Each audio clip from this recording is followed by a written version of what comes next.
Football news, predictions, we have it all. You can watch or listen, that's your call. Just join us on Beyond the Ball.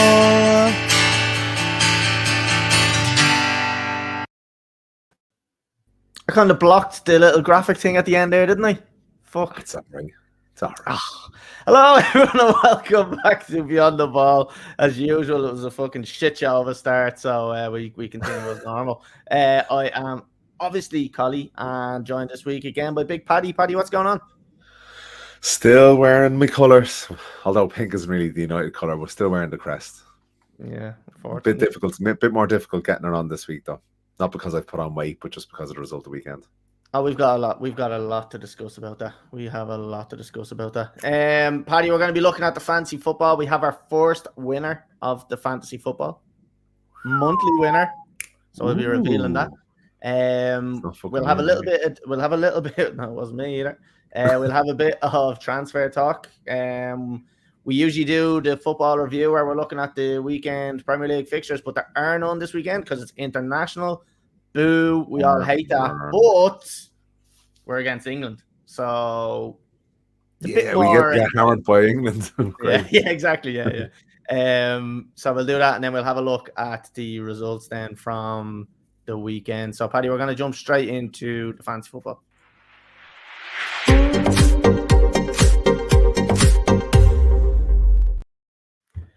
Right, Paddy, we're going to bring up the screen here for anybody that is not watching us on YouTube and listening on Spotify or Apple Podcasts. You can switch over to YouTube. Even if you're driving in the car, fuck it, just stick it on. You know, it's safe to do it. We condone using your phone while driving. We actually got legislation passed that if the guards stop you, this is the one show you're allowed to watch while you're driving. Yep. So if the guards stop you, just tell them it's Beyond the Ball, and they'll be like, okay, that's fine. And in fact, they may actually pay you to keep watching it. So, you know, they might even jump in the car and watch it with you. Yeah, they might. Paddy, we'll go through my team first. Bowley's little boys, and because we did confirm last week he is a paedophile. What score did I get this week? 69. Oh. So I got 69 points this week. 64 was the average. We do have our first winner, as I said, the monthly one. We'll reveal that in a minute. In goal, Flecken. There's Todd Bowley texting me there now. Stop calling me that. Flecken with 3 points. I have Gabriel with 2, with Shite. Romero with 1, surprising there. Dallo 1. Paddy. We'll talk about that later. Luis Diaz 15.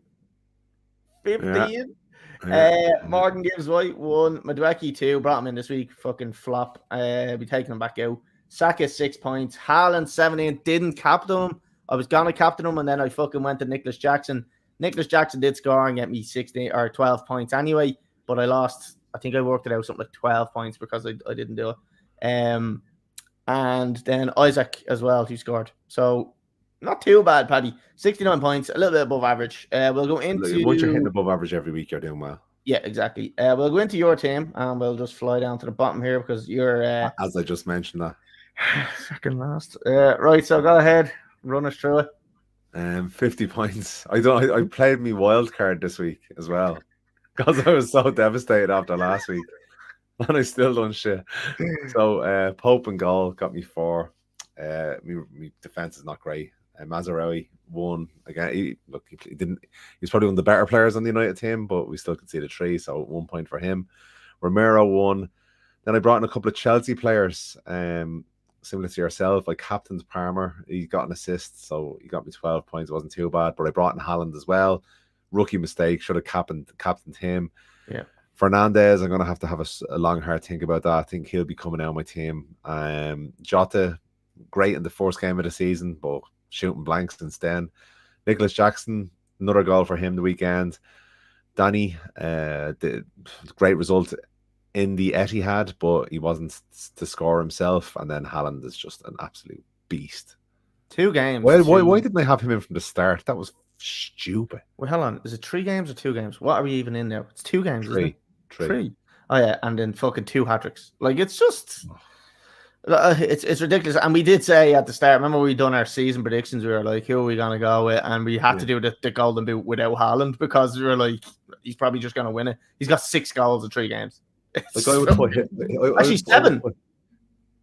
7 goals. 7 goals, doesn't he? Yeah. I would put his quality of goal scoring up there with the quality of this podcast. Yeah, unbelievable, like the best around. So Paddy, disappointed, slightly below average, especially after using the wild card.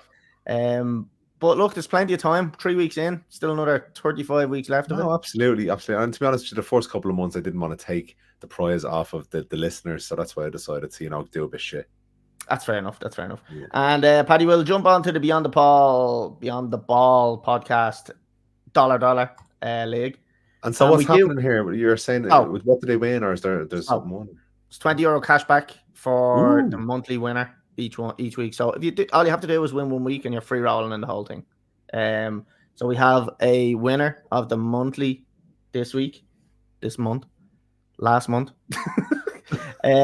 So yeah, we'll just the way I'm doing it, and as I kind of explained it last week or maybe the first week, but I can kind of show people what we're doing now. So because we're gone past into the next month, see this little drop down here where it says select players. So see the way we've got overall. As we go through the months, we'll be getting the different months will be coming up. The only way you can't see that. Well, that's not showing up for some reason on yours. That's weird. I can only see overall, yeah. Yeah, that's weird. I'm clicking that and I'm getting a drop down. So I can now just click into August. So see the way I've done that? Yes, excellent. So obviously, as we go through every month, we'll be getting each monthly winner, and it'll be going into the game week. I'll be letting it finish because there will still be bonus points getting given out that week. We'll let the game week finish at the last day of the season, and it'll tell us who's going to be top. And the winner of the first month is Chris Gernon, a former podcast host. And you may notice him from the Robbie Keane prank because he was Robbie Keane with the mask on. So wow. Chris Gernon has won the €20. Aaron Gray got a little bit ahead of himself. He texted me. He's like, what's the story? Did I win? I said, whoa. Haven't listened to the podcast, have you? And he was just like, what? I said, you need to go listen to the rules and regulations on that one. And jumped the gun and ended up losing by 1 point. So that was a little bit of karma for him, But I'm kind of delighted because he is a Liverpool fan. So look, Chris is the winner of the first week. So that'll be getting revolutionized to him.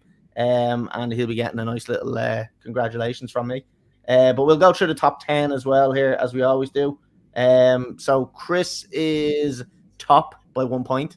Aaron Gray is. This is not the overall top 10 though. This is the August top 10. I think it actually is the same. Probably is the same. Yeah. Let me just refresh it just in case there's anything. Right. No discrepancy. I don't think for some reason they just put it all into one. So whatever way the fancy are doing it, that's the way we said we were going to do it. So Chris top has to be Bruno Mars, 240. Great start for Chris. I think he's had 3 solid weeks, 248. He must be fairly high up in the overall and in the Irish rankings as well. Enough to Captain Haaland every week, I'd say. That's true, yeah. Aaron Gray, like I said, only a good start from him, only 1 point behind him at 247. Harry O'Sullivan then 7 points behind Aaron with 240.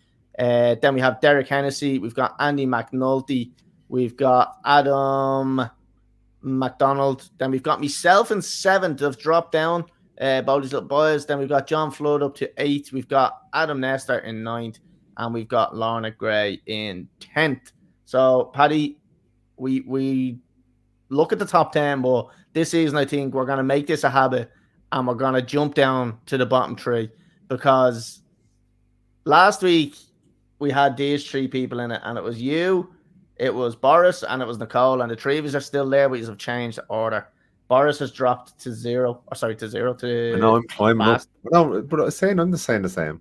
Yeah, you're the same. So you're the same. So these 2 have swapped.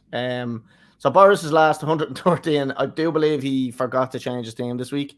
We have you then 25 points ahead of him in 42nd, and then Nicole is sitting in 41st. Bit of breathing space there. Ahead of you. Yeah, exactly. Yeah. So that is it. Paddy, people have said to me, why is Paddy sitting down at the bottom of the table? I thought he's a podcast host, a football podcast host. He's supposed to be an expert. I want expert opinions. I want expert news from I'll him. tell you why. And I want an expert team. And people just ain't getting that. Because I'm too loyal to Manchester United and I picked too many players at the start of the season and I captained them like an idiot. And they let me down. So you're playing with your heart. You got to start playing with your head. You know. Yeah, I know. I will. Yeah, you have to be doing it. Right, that's it, Paddy. That's the fancy football. It's looking well so far. It's got off to a good start. So we're gonna jump off that. Here we go. Polar Knights, the wee people have finally hit their pot of gold. Fair play. Right, Paddy, we're gonna. I don't even know what that means, but it sounds good. No idea. Some lad on Twitch just fucking berating us, but I love it. Paddy, we're gonna jump onto some transfer talk. We'll just have a quick look at it and see what's going on.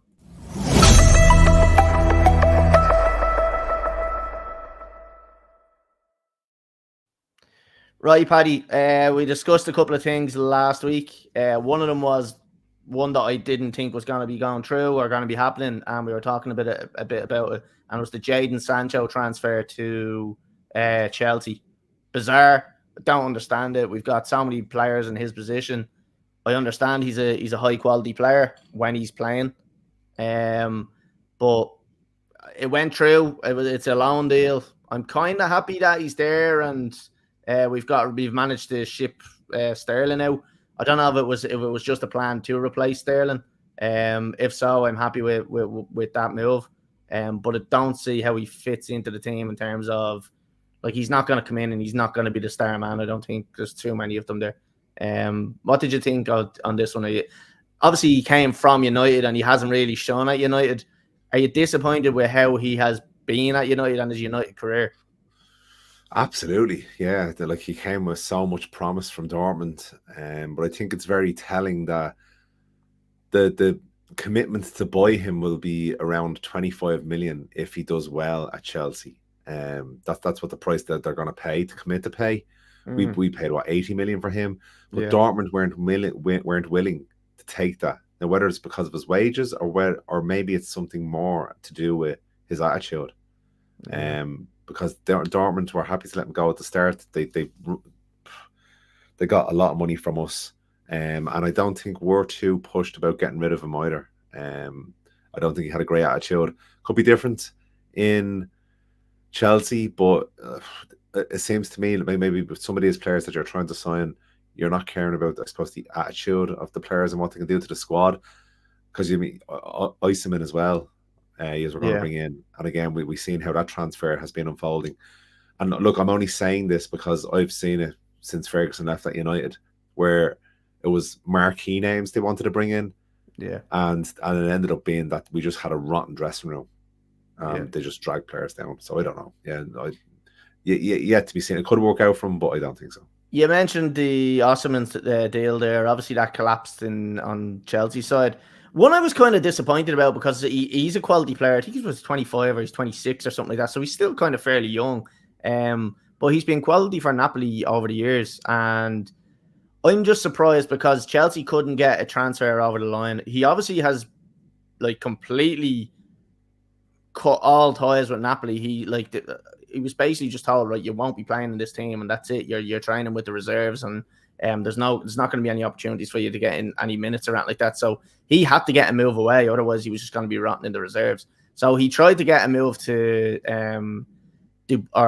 Saudi as well. But what I think he done is I think he held out too long and ended up fucking himself over because Al Ali, I think it was, went and signed Ivan Toney instead. And then I think because they signed him, it meant that they could make a real proper move for him. So now he's after ending up on a loan deal with Galatasaray, which is bizarre. But the one thing that I think is bizarre as well is Chelsea really wanted him and couldn't get a transfer done. But why could they not get a loan deal done?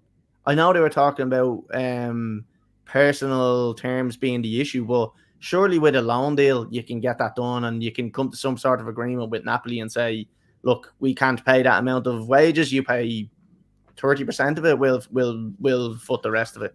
I'm disappointed that Chelsea, possibly, yeah, because like you were saying there, that kind of shows that he's a player that has a very strong attitude and very strong opinion. Bigger than the team.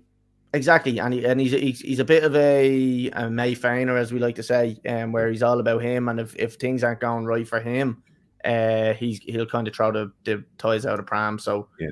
I don't know, maybe Chelsea have kind of dodged a little bit of a bullet with that one. So and considering he'd be a marquee signing, and considering the amount of young players that Chelsea have bought, they would be looking up to him. And if he hasn't got a good attitude, like it's not like when you had Lampard and Terry and the young players had them as an example within the club. Yeah. Who have you got now as an example? You don't want someone like him as an example. No. Apparently Enzo Fernandez, who was their captain, is supposed to be an example when he's borderline racist. But look, whatever floats their boat. Paddy, talking about just the overall transfers, it's obviously closed now, and I presume a couple of loan deals may go through from now, and I think it's open for another week or two.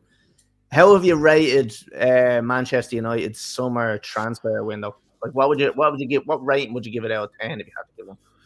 Well, I have to look at this from something that United haven't done well in 15 years, and that's getting rid of players. Yeah.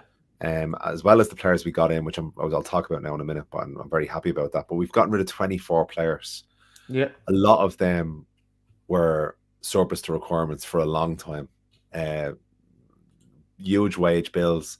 We know how strict things are getting now in terms of, your ins and outs, in terms of balancing the books. So United needed to get rid of a lot of players in and around the place. And also because I think a tighter knit squad will perform better in the long run together as well. We'll get on to performances later on. But in terms of just a transfer window, it's 24 players out and 6 players in. So Matthias de Ligt, Kone, was a young 18-year-old midfielder, very promising. Again, haven't seen much of him, but it's supposed to be very good, but I can't really say too much on him. Mazraoui, I think, has come in and done a good job since he came in. He's impressed me, but he can't do it all on his own. Ugarte has promise, and I think it was blatantly obvious what we needed on Sunday was some legs in the middle of the park. And again, we'll talk more on that in a little while. Lenny Yoro, I think 18 years of age, but one for the future, but definitely someone there that could easily fit into the centre back pairing there of either de Ligt or Martinez. And then Joshua Zirkzee, still not quite fit as I'd like to see him, but an attacking player, I can't really rate him yet. So overall, looking at the ins and outs, I'd give United probably a 7 out of 10 for this window. Considering we probably did still need a left back. And I probably would have liked to see maybe a bit of a higher profile attacking player other than Zirkzee. Now, he might prove me wrong. I might be prolific, but again, I'd like to see someone see probably a bit more higher profile, considering the amount of players we got off the books and the spend. So I suppose same question to you with Chelsea. So one thing I just want to ask you just before we move on to Chelsea, because I just want to stick on United for 2 seconds. Overall, since Ten Hag has been there, he's spent 600 million on players. Like what? Now I know this is kind of me trying to not so much trigger or bait or whatever, but if you have to put a rating on his overall signings and like over everyone that he's got, like how do you kind of rate that? Like, do you think he's done well? Not loan deals now, just permanent transfers. Signings. Yeah. I would have given him an 8 if it wasn't for Anthony. Anthony, I think brings us down to a 5. He's not bad. He's just I think Anthony is one of the worst signings United has ever made. Considering the cost, they're like 80 million for him, and he can't even get onto the pitch. It's ridiculous. And last year, again, we talk about bad attitudes. When Ten Hag was asked him to play left back, and he was fucking face on him, giving out and all. So, look, 8 out of 10 without Anthony, 5 or 4 out of 10 with Anthony, because he's fucking. Because look, have you got the list of players Ten Hag has signed? Not all of them. No, I can pull them up there real quick though, if you want me to. So we've got Martinez, Mazraoui, de Ligt, Ugarte, Yoro, Zirkzee, again, Xerxes to be decided on really. Who else then from last year? I have obviously Malacia. I've got Christian Eriksen, Martinez, Casemiro, Anthony, Mount. Dubravka, Jack Butland, Weghorst, Sabitzer. Now, some of these might not be permanent. Sorry, I'm just flying through everyone. Yeah. Mason Mount, Johnny Evans, Onana, Highland, Amrabat. Yeah. Right now, we'll go with 6. We'll go with 6. Yeah, because I'm kind of looking at the likes of, say, Mason Mount. Obviously, just that could have been a stroke of genius, but it's just not worked out that way. I still think he will be a good signing. Okay, right, yeah. It remains to be seen because, like I said, he is young and he has had good seasons in the Premier League. So yeah, you kind of give him the benefit. Malacia as well. You can't really. He's been out for a season injured as well, so you can't rate him. One person, right, and I've seen this in today's news, was Amrabat. And apparently, Ten Hag had a really, really strong case for signing Amrabat on a permanent deal after his performance in that single FA Cup win against Man City. Would you have liked to seen him being signed? Yeah, I'll be quite honest with you. I think before the season ended, United would have been thinking about getting rid of Casemiro to a Saudi, just because of his age. Look, one of the best midfielders to ever play the game. But because of his age, I think they would have preferred to get him out, keep McTominay and get Ugarte in. And then maybe possibly keep who you just mentioned there a second ago as well. Yeah, I would have liked to see him stay, to be honest. As a backup player, definitely. You could see he could do some sort of job in terms of breaking up play. But I do believe McTominay could be a loss there because we're going to have Ugarte coming in. And maybe Casemiro can fit into games without, where we're not going to be dominated like Liverpool. So maybe the mid-table teams he can do better with. But I don't know. I would say okay. Right. So jump on to Chelsea side of things. Obviously, you're asking me for a rating for how I think we've done in the summer. And a stat for you on Chelsea signings since Bowley has come in. Chelsea have spent more than Everton have during their whole creation of their club, just since Bowley came in. It's actually it's ridiculous. It is. Why am I blurry? Sorry. I'll run through real quickly Chelsea signings just over the summer. Once I figure this blur out, because it's fucking annoying the shit on me. Wait, how long? Did you get Oasis tickets? I don't want to talk about it, Paddy. I see that's what I talk about. Good one. Right, sorry. So Chelsea, right? So we've got Dewsbury Hall, Mark Gui, don't know how you say that name. Omari Kellyman, Tossin, Pedro Neto, Renato Viega, Caleb Willie, Esteban Willian. Now he's going to be good, right? I'm telling you now that this man's going to be good. I think he's 17. And he's after being called into the first team in Brazil. So, and what's his face? Fucking Fabrizio has said that he's the second most underrated signing of the whole transfer window. So, Fabrizio has said it. So, I trust Fabrizio with my life. We've got Jorgensen. We've got Anselmino. No idea. Joe Felix. Mike Penders. No idea. 70 million joins in 2025. And then Jadon Sancho. We've got rid of Gallagher, Lukaku, Gilchrist, who I didn't want to see going out, but he's on loan, so it's okay. And then Lewis Hall, didn't want to sell him, but we sold him for 28 million. Maatsen sold him for 37 million. Kepa gone to Bournemouth on loan. Great signing for Bournemouth. Ziyech is gone. Thiago Silva's gone. And then a load of fucking nobody's gone as well. But if I had to put a rating on it, I would still, I'm really happy with the likes of Neto as a signing because I think he has a lot of talent. I'm happy with, like I said, Estevao. I'm happy with him because I know there is actual potential there with him, and there is talent there with him. I'm delighted we got Joe Felix back. Jadon Sancho, don't really care about it, to be honest with you. Mark Ree, again, don't care. Dewsbury Hall, 30 million, probably fucking waste of money. So if I have to give this an honest rating, I'm only going to give it probably a 5 out of 10. because there's some key areas where we've really missed on.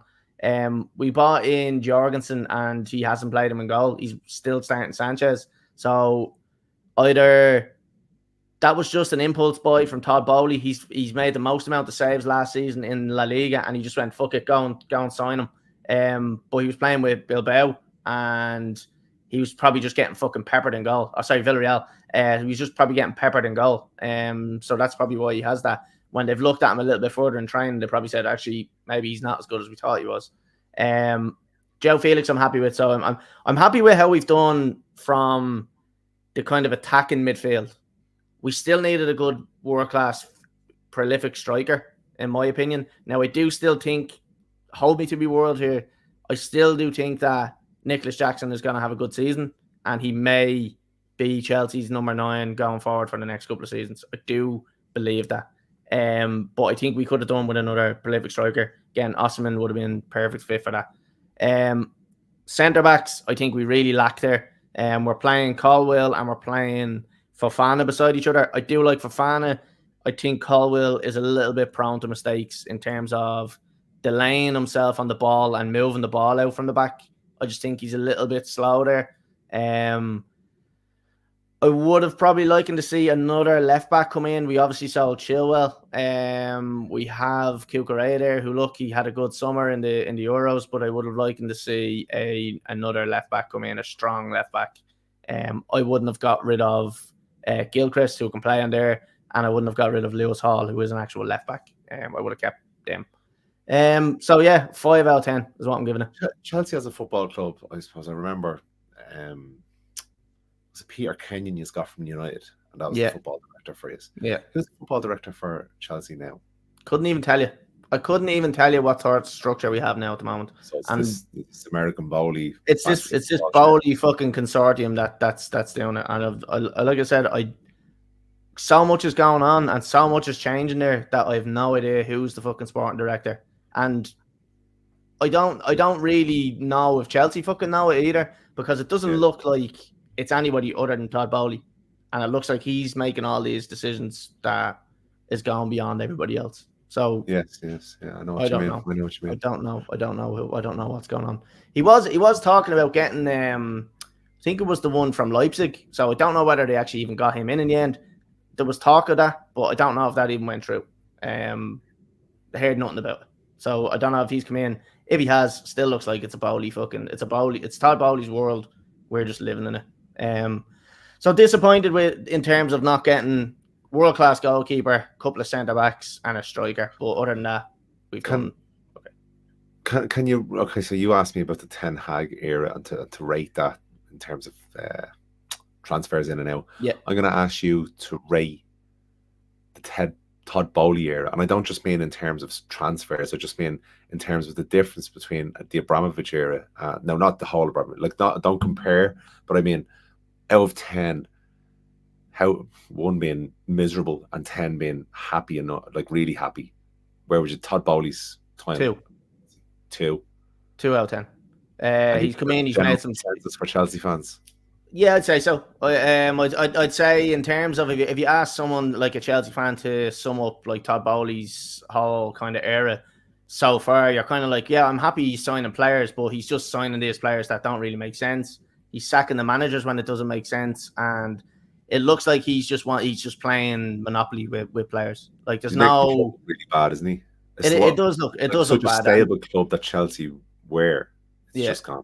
Yeah, no, it's embarrassing. It looks embarrassing from the outside. I like Maresca, the new manager, who's come in and kind of said, look, it's not as bad as everybody is making out to be from the inside of it. It does probably look bad from the outside, but look, I like that he's come out and he's kind of half defended it. But that's what Bowley always wants. That's what Bowley wants, is a yes man. He wants someone that's going to have his back, because he knows when a strong-willed manager comes in there, he will fight him if they feel it's right. Maresca won't do that. He's lucky he's there. So, but look, whatever Bowley wants. But I'm looking at the managers now that have been in there. Like Potter left Brighton, came in with really, really, really big promise. Pochettino was there. Now this fella came in after winning from Leicester. If he doesn't win the league as well, then Yeah. Look, and again, I said this when he took over. There's so many parallels to when United were taken over by the Glazers and Ferguson left. And the owner keeps on thinking that, oh, this next manager or this next player will fix everything. And it's actually the culture in the club that needs to change as opposed to any manager or player. Sorry, I'm just... Oh, hold on a second. Sorry, Paddy. I'm just getting a text message that I may have an Oasis ticket. Sorry, Paddy. This is very, very important. I suppose while you're doing that, I got Oasis tickets. I got pitch side for the Sunday night gig for the last gig of their tour. So nice. I'm gonna be there. I'm gonna literally be there at 12 o'clock in the day, waiting to get in. So I'm at the front of the gate, so Liam can spit on me and Noel can spit on me as well.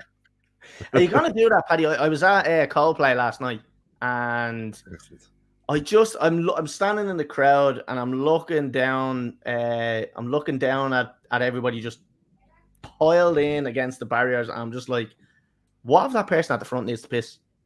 Oh, I can't wait. I'm just gonna piss myself. I'm just gonna wear a man nappy. What do you do though? Do you just piss or what? No, you'd go. Like, you'd get through the crowd and go for a piss and then come back. There's no way people are doing that. I'd fucking no. I'll empty out. And then what I'll do is I'll have 3 people with me, so I'll send them to the bar. And if they make it back, they make it back. If they don't, they don't.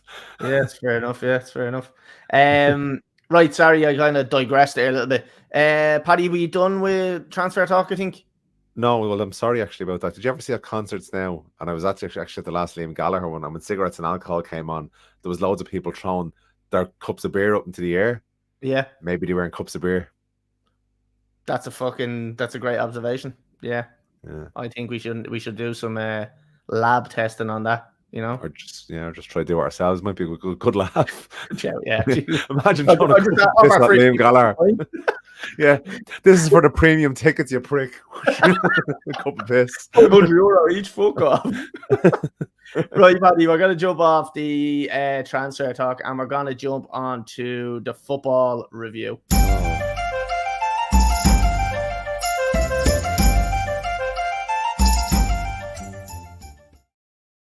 Sorry, I was thinking this was going to be the reaction video. That was quite happy, yeah.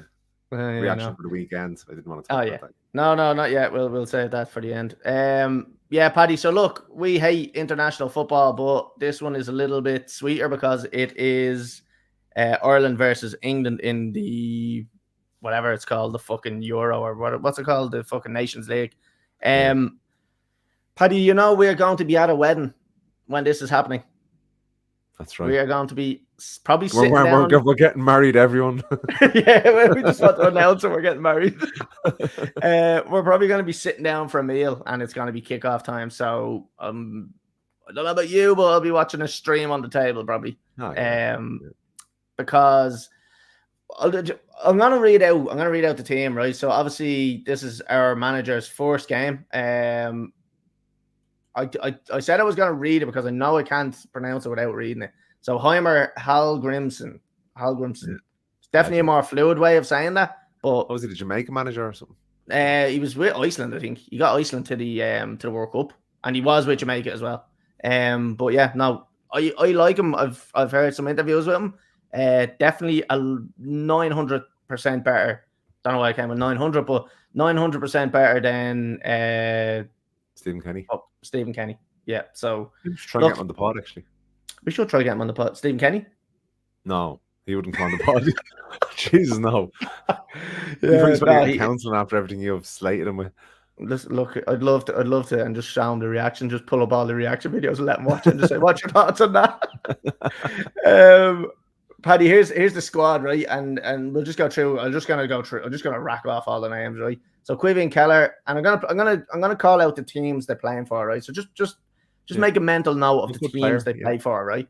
Yeah. So Quivian Keller, Liverpool, Travers, Bournemouth, O'Leary, Bristol City. So that's goalkeepers done.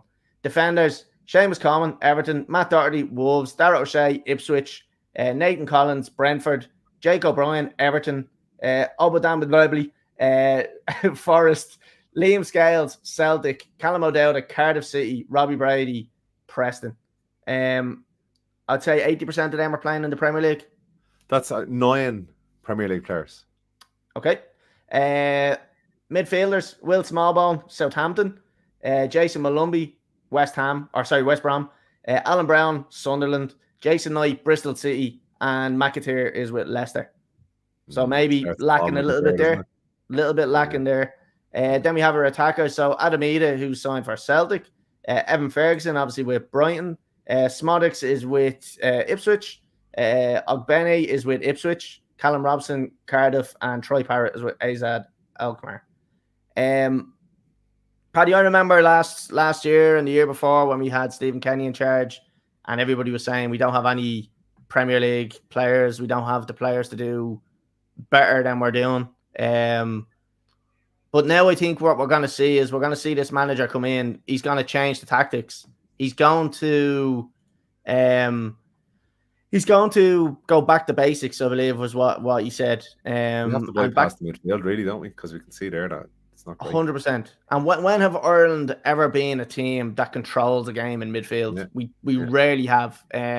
What we used to have is Roy Keane, who would go in and just break people's legs. And then it became Glenn Whelan. It's more than that now. Stop. I know he was. But then we had Glenn Whelan, who would sit there and just kind of take control of the game and just pass it around and not do much though. Like he wasn't really. He was getting the ball from the back if he had to, and he was just diagonal passes, and that was it. This defense or this midfield doesn't look great. Players are half decent, but in my opinion, it's not the strongest midfield we've ever had. I think attacking wise, I think we're actually not doing too bad. Smodics, who was the top scorer with Blackburn last season. Evan Ferguson, who was one of the most promising young strikers in probably the Premier League. Adamida, who's just recently signed for Celtic, top team in Scotland. Ogbene, who's with Ipswich. Again, Ogbene is actually a decent player. Callum Robinson, who's with Cardiff. And to be honest with you, Callum Robinson could probably play Premier League as well. And then we have Troy Parrott, who was with Spurs and was on loan out with fucking Plymouth or something, whoever it was. And now was with AZ Alkmaar and is doing quite well over there in Holland. So in my opinion, Paddy, I don't think that's too bad of a squad to be looking at now. No. But do I see them meeting England? Absolutely not. No. And there's no way. And to be honest with you, a draw, if we could get a draw, that would be like reminiscent, and that would be like going back to the good days of Ireland, just getting draws against like these fucking top teams and like beating Lithuania, beating fucking Moldova. No, all these shit teams that we should be definitely beating. Yeah, Ireland just need a couple of positive results because I can't remember the last time we got a win. Even under John O'Shea, I think we got a draw. And yeah, we were as a win because it was the first time we hadn't lost in I don't know how long. Yeah, which was like fucking so bad, so bad. Like this was a country that went to multiple World Cups and European Championships under Mick McCarthy, Jack Charlton, Martin O'Neill. You know, so and we had a good quality of player always going through this. Like some of the top scorers are midfielders from the Premier League, but it just seems like now either we can't get the English players, like if we had Declan Rice, Jack Grealish, if we had been able to get those type of players, which we probably would have, in days gone by, we'd probably be doing better. But we just don't seem to be able to get a manager that can pull, that has that pull to get those players over, and that's what we need to get that extra bit of quality. Because at the moment we're just we're poor. So I think overall, Paddy, I think we've probably accepted the fact that we may lose this game. But a draw would be fucking a result, like, and the one thing that I find personally, and I don't know, you can agree or disagree. I know you're not a massive kind of international fan, but I do love when we have a good manager and we have a good team with Ireland, because there's no better set of fans to be up and kind of in the mix with. But I'm very optimistic for this new manager, and I'm a bit more encouraged by what I'm seeing from him, rather than just knowing with Stephen Kenny we weren't going to get results, and the fucking interviews after were going to be heartbreaking to watch. Like I went to every single Ireland game as a kid. My dad used to bring me, and I supported Ireland massively, like up until probably the Kenny era, even from Martin O'Neill and all. I loved watching Ireland play. Seeing what we could do, but it just seemed then like we became like a League of Ireland team. when Stephen Kenny took over, and it was just so painful to watch. And the worst thing was that people accepted that we were a League of Ireland team, and they accepted that was the standard. Whereas, like, why did we have to accept that? And again, I understand we're a lot of fucking League of Ireland fanatics and dieharders that will stand by Stephen Kenny through thick and thin, and fair play to them. But let's call a spade a spade. He wasn't able to do it. We called it very, very early, and we were dead right. He's not the man. He wasn't never the man to bring Ireland to any fucking sort of tournament or anything like that. So good riddance. Absolutely. And when I say League of Ireland team, I'm not saying League of Ireland shit and all, but when you can't put a League of Ireland team against, say, a Premier League team, and in international standards, we were like them becoming the Gibraltars. And Ireland were never that type of a country, but we were becoming that type of a country, which just you can't have. You can't accept as a fan. No, it's poor. So look, Paddy, we're not going to give score predictions. I think look, just the optimism going into the game itself is enough for me. I think we don't care about the result. We just want to see good performance, and I would like to see a draw. If we can get a draw, so be it. Like, we're playing against a team that's got fucking some serious major tournaments, finals, so very little expectation. So, Paddy, we'll jump off that, right? And we're going to jump onto something a little bit more depressing for the both of us, and it's going to be the football review.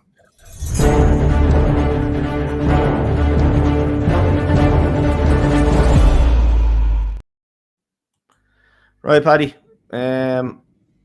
Fortunately, we have to start off with Chelsea and Crystal Palace. It's hard. It was hard to watch because we should have been 2-0 up. Now, I do want to say this early doors, Crystal Palace should have had a player sent off. They should have had a player sent off. Will Hughes should have been sent off. That's fine. No, Will Hughes should have been sent off, and the ref fucking knows this.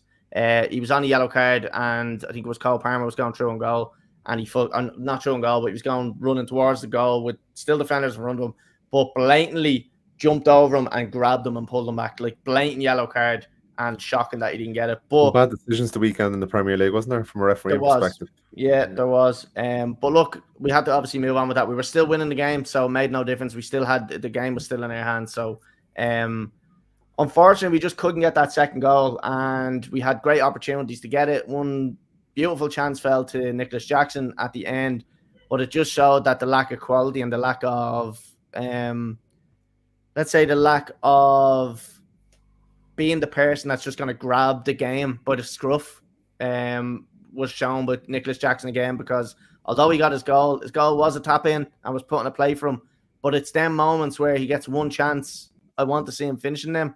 And I know we kind of touched on it last week. He had this little bit of a run-in with John Obi Mikel about him saying, like, he's not the guy for Chelsea and stuff like that. And when he stops when he starts scoring, he'll shut him up. But when he stops scoring, he's going to do it.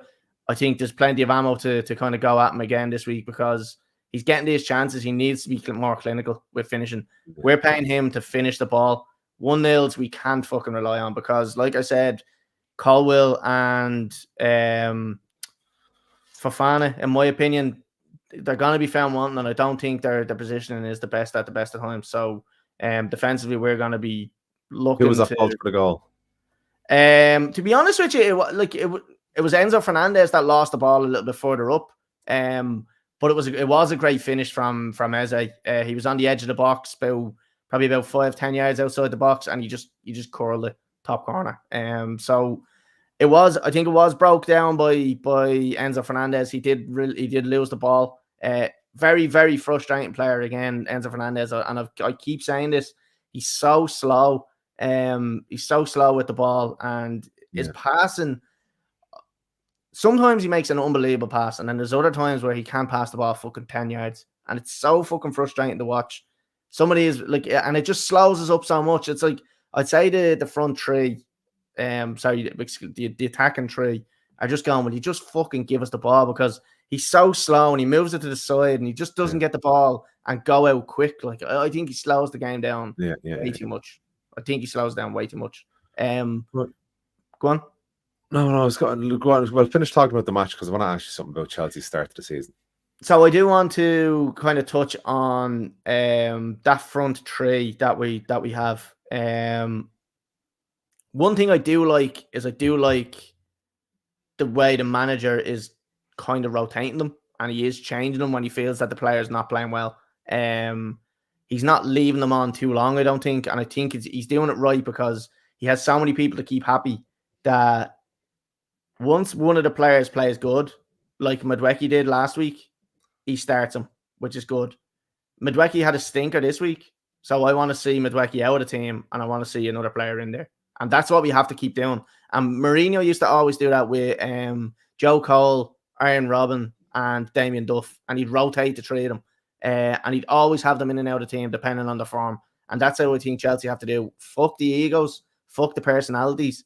Let's go on stats and forms. If they're scoring goals, if they're assisting, that's when you get the Jose games. Mourinho can do that. Can this fella do it with it before the players start? You know, I'm never gonna compare this guy to Jose Mourinho. I'm never gonna do it, but that is a legitimate tactic that I think most managers should be adopting. I think Ten Hag is actually one of the managers that falls down on that, where maybe he doesn't have the players to do it. But with Rashford, I would have liked to see Rashford out of the team ages ago when his performance has dropped. But maybe that's just a personnel issue. Maresca can't blame a personnel issue. No, and there isn't. It's not a personnel issue. We'll talk about that during the United Liverpool game. So I'm happy with what I'm seeing in terms of him just rotating players and moving players in and out. Again, like I said, we're struggling at the back. I think that's going to be an issue for us. And the goalkeeping scenario, Sanchez, one or two shots there was a shot that went straight at him, and he goes like that to catch it, and it goes straight through his fucking hands. I was like, oh my fucking God. I was like, if we concede because of a mistake from him, I'll rage, because we have your man Jorgensen, who seems okay. We spent 30 million on him. Why are we not starting? It just makes sense. Like, so, other than that, disgusted with the result. Performance, I actually wasn't too dissatisfied by. I just think we need to be a bit more clinical, which is a shame because the week before that, beating Wolves fucking 5 or 6-2 or whatever it was, I was very optimistic. So, yeah, disappointing. Yes. Okay, so looking at, as you said, the second half of last season, one of the most informed teams in the league, under Pochettino. Then, look, you've made signings this summer, but you could easily start your starting 11 that finished last season, this season.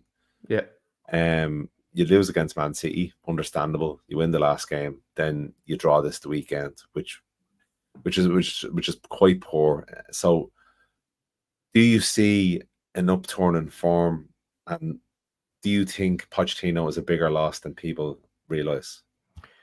So we can only obviously go by the 3 games. So obviously I can only judge Maresca by the 3 games he's been at Chelsea, and I can judge him. I could. There's a couple of ways I can judge him. I could just judge him overall as one big whole entity, or I could break it down and I could go, how animated is he on the sideline? How like involved in the game does he seem to be getting?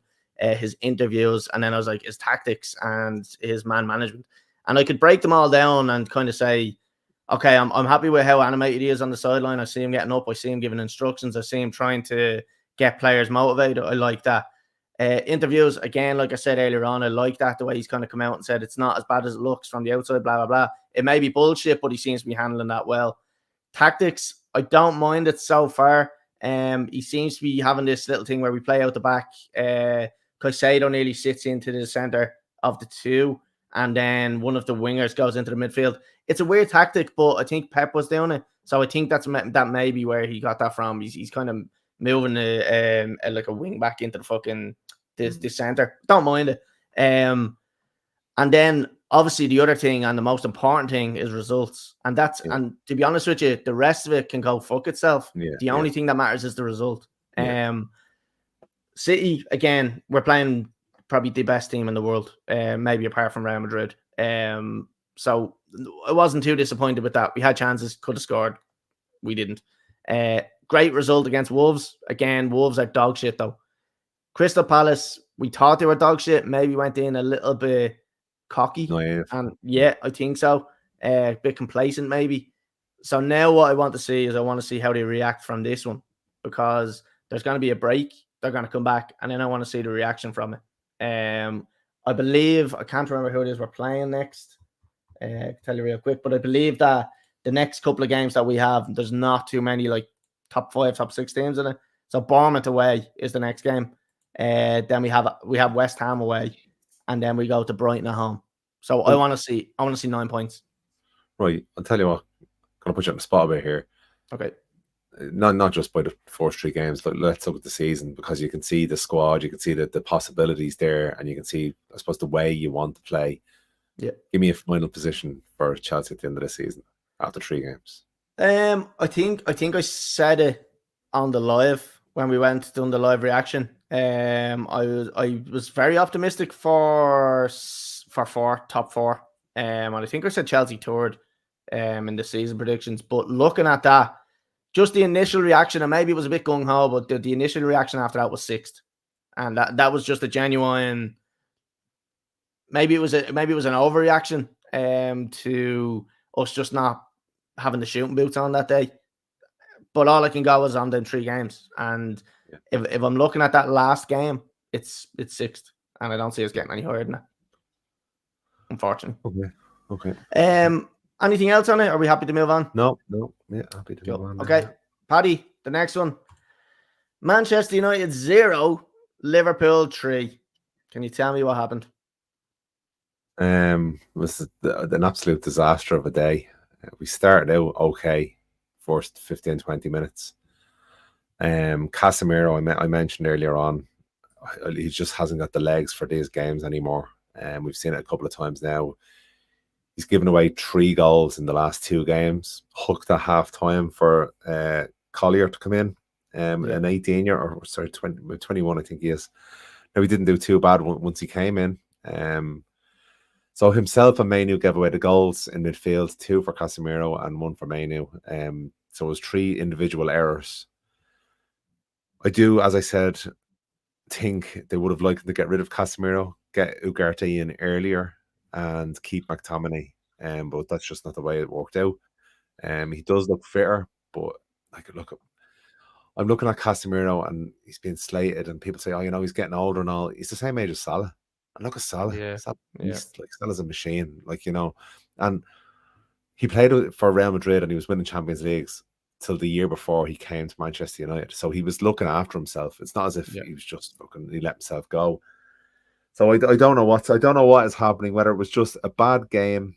The system is exploiting him a little bit in terms of maybe he needs more legs in the midfield. Maybe I'd like to see him and Ugarte there, as opposed to Mainu sometimes, because Mainu's probably that little bit young as well, that he's still learning his trade also. He was born last season, still only 19 years of age. What I don't like about United as well is this double press at the top. Now, I honestly believe if Mason Mount still had been fit on Friday, Xerxes wouldn't have started, and it would have been him and Bruno Fernandes up front. Neither of them are an out-and-out striker or an out-and-out forward. So then you're relying on your wingers. And who have we got on the wing then? It was Rashford on the right. No, Rashford on the left, and then Garnacho, who is preferable on the left, on the right. So he seems to be doing everything he can to accommodate a player that has not had a shot on goal this season. All season, Marcus Rashford. It's madness, isn't it? Every single Manchester United fan would agree that Rashford shouldn't have, benefited out, given the first game of the season. After the first game of the season, should have been Garnacho on the left and Diallo on the right. And maybe put Rashford through the middle. Try that even if you want to. But on the left-hand side, we're just getting caught out so many times because we haven't got an out-and-out left-back that's used to that position. And then if our left-sided attacking player as well is not performing, we're just totally open down that side of the pitch, and you can just be picked apart. And you've seen that the weekend. Salah had so much space. They just played through the middle, and he was one-on-one with Dalot so many times at the weekend. So, look, again, I'm not going to go on more than I already have, but where do I see United after this game? And the Brighton game, to be quite honest with you, because it was really poor. We started the season with getting players in late enough. Euro got injured. So the new players we brought in to make a difference in this squad, because at the end of the day, we started the season with the same team that finished 8th last season. So we can't expect miracles, although at the start of the season, you have this blind hope as a fan that we've got these signings, things are going to start really well. Omar Barada, the CEO, has come out today, which I'm really happy about, and backed the manager, because I still believe this squad, once it matures a little bit, and I don't mean a season's time, I mean give it a month or two for the new players to bed in, and things will just get better and better and better, I believe. I don't like the way Ten Hag is reacting to the press lately, because he seems to be like, there was a perfectly reasonable question put to him after the game in terms of, so what's wrong with the tactics? Yeah, seeing that. And he said, what do you mean? Can you give me examples? And your man was like, okay, your the man breakdown, berated him. the transitions, we keep losing the transitions, losing the ball all the time. And he's like, oh, well, I'm sorry for you. I don't agree. We have trophies and all. And I'm like, come on, like, at least admit that, yeah, we see these errors, but we are putting players in place and we're doing stuff in training to alleviate these. In the first 3 games of the season, we conceded 30% only of the shots that we conceded in the last 3 games of last season. So there is improvement there, but it's not an overnight magical wand that's going to make everything better. It's a slow process. But this is his 3rd season now. He gets to the end of this season, and I think if we're not very close to the Champions League spot and a good cup run somewhere, he's gone. Like, I'm not going to say absolutely we're going to get Champions League spot, but if we do not get very close to that Champions League spot, like we're challenging up until the last day of the season, if we don't quite make it, okay, understandable, considering we finished 8th last season and a good cup run. That is the very minimum I would expect this year for him to be able to keep his job.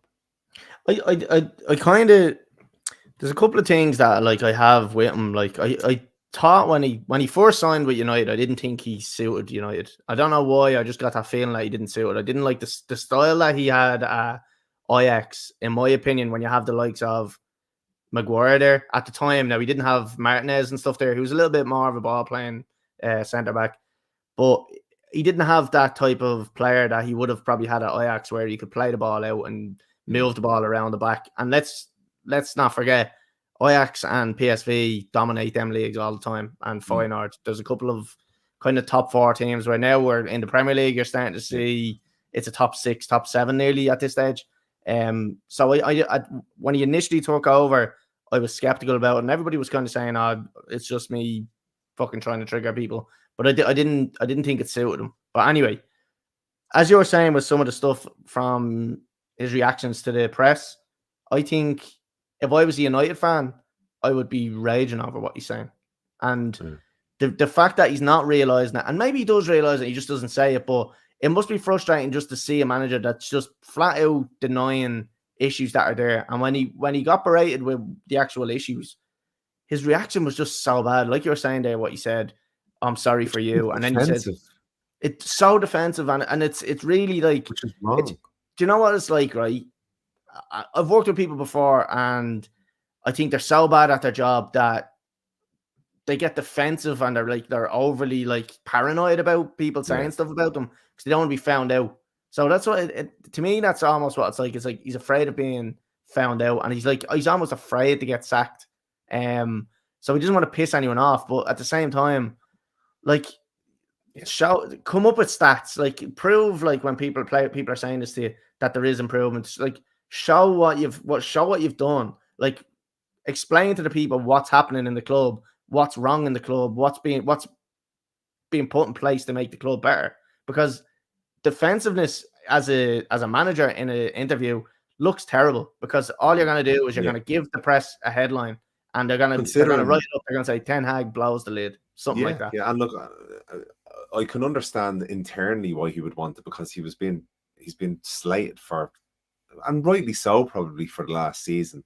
But considering the whole debacle about him losing his job in the summer and the way the club handled that, which was quite poor, I'm sure there's a resentment there against the press for all they said and all the pundits and everything else.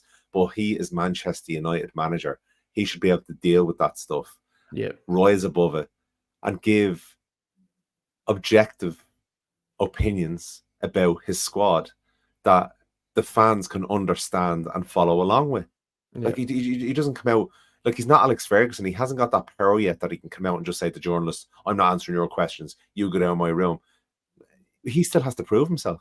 I think he's come in with that thought that he is going to be the Ferguson, and he's going to be the next manager that's going to be there for a while.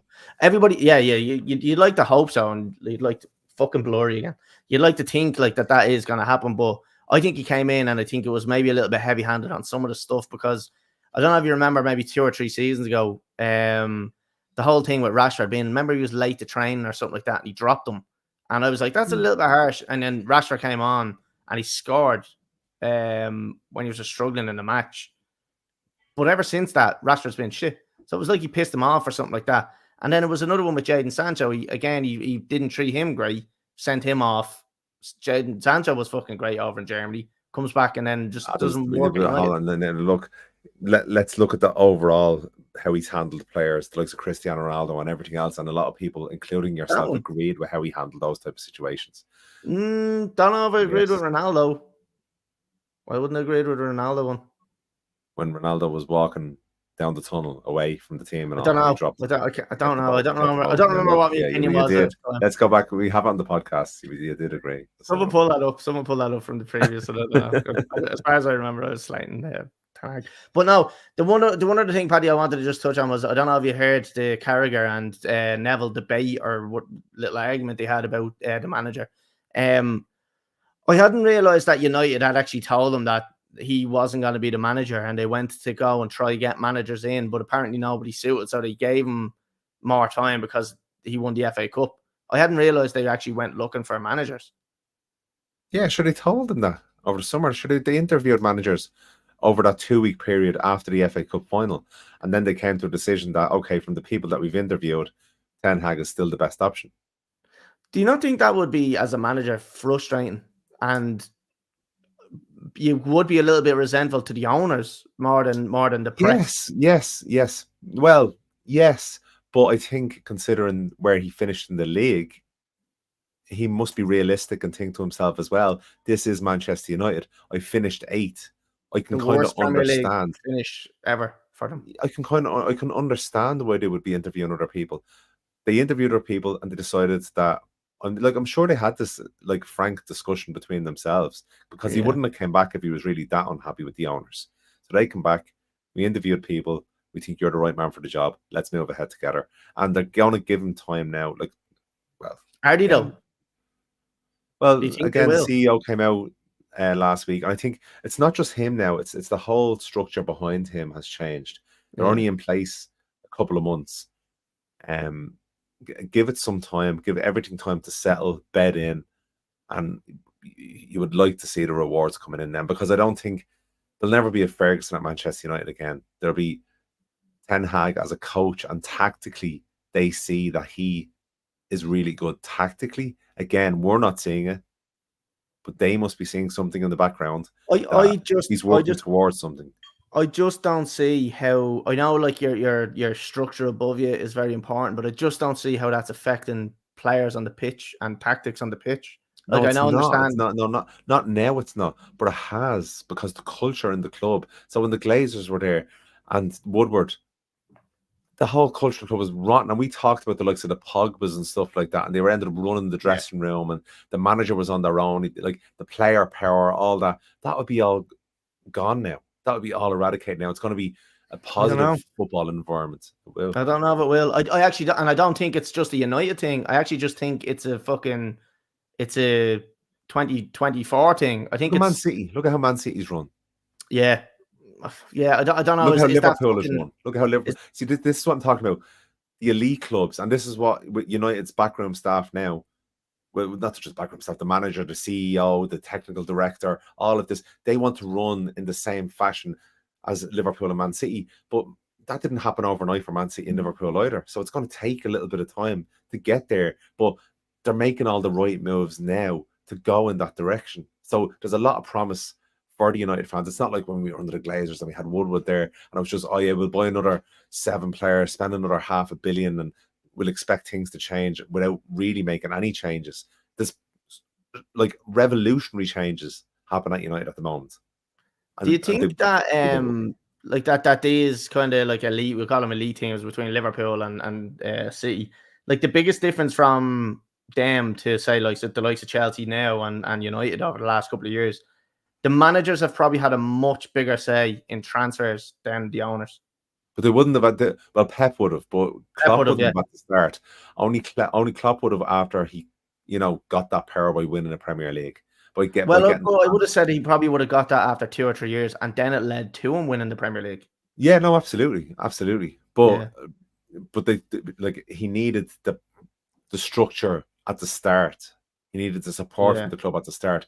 But then you never, because of that structure, even though he had the power to buy and sell players or whatever, he didn't have free reign, because you look at their net spend. Yeah, for the likes of Klopp. No, in fairness, Liverpool has always kind of been stingy enough with their signings, like, and then you'll get like fucking.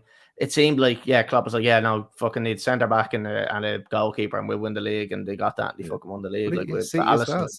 You don't see City going out spend like City. They don't need to anymore. See, once you get a good core there, a good core team there, you buy 1 or 2 players a season, and then that's it. You just freshen up. That's what Ferguson done for years. Yeah, Chelsea were the same. Chelsea done for years. Yeah, and now it's a shit and show. that's and you see, Chelsea were well run. Yeah, well run football club. Because they had Peter Kenyon in there, and that's who put that in place, because he put it in place at United under Ferguson as well. Also, the other thing was, I know this is a bit more ruthless, but managers knew that if they weren't performing, Abramovich was gone. He wasn't giving them a second chance. He was fucking ruthless with them, it seems like sometimes maybe owners actually drag it out a little bit too long. Whereas I liked where Abramovich was cutthroat. He just goes, "You're not working out. Get the fuck out of here." Like Andre Villas-Boas, supposed to be like one of the greatest managers, up and coming managers, came in, ruffled feathers, dropped John Terry, dropped Lampard. Abramovich just went, "Here, get the fuck out." That's like sometimes he was right, but then sometimes he was wrong. Oh yeah. No, it's majority of the time I'd say he was right. Yeah. Like them little shitty managers he got rid of, like not a shitty managers, absolutely, but should he have given them the job in the first place? Yeah, you probably look at who was available at the time, because they'd sacked so many. They probably hadn't got much fucking choices at the time, like. But it was definitely a better run back then than it was now. Anyway, at Chelsea. Paddy, I think we've gone over an hour there now, so I think we're going to wrap up. Is there any last words you have for the United and Liverpool game? One thing I do want to say: Liverpool look very good this season, and I'm a little bit worried. So I just want to throw that out there. Nice and early. Look, it's 3 games in. I won't be getting carried away either way for Liverpool or United. I do believe there is still lots to look forward to in terms of Manchester United this season. I think we've bought well in some key positions, and once those players bed in, I think we will be seeing a much different team than we've seen at the end of last season and the start of this season. So plenty to look forward to. Okay, right, Paddy, we're going to wrap it up there. It's been a pleasure having you on, so I'd like to just say thank you very much for joining me this week. Thank you, Colly, and I hope you get those away. I'm pretty sure I've got one nailed down right there now, so I need to get off this and make a few. I don't know. That's why I've literally just seen something come through, and it said yes or no. I just wrote back yes, and I'll see what's happening. So, thanks everyone for listening, watching, whatever you're doing. Hit follow, like, subscribe. Share it with your friends. Give us a little comment. Give us a little wave. I don't know. Whatever you can do these days. Little tickle us. We like it. We'll be back next week, Paddy. Same time, 8 p.m. YouTube, Facebook, Twitch. We're now going to, because I can't be arsed fixing the Twitter thing, so we're going to do it on Twitch, which is what we seem to do all the time anyway. So, Paddy, that's it. We'll see everybody next week at 8 o'clock.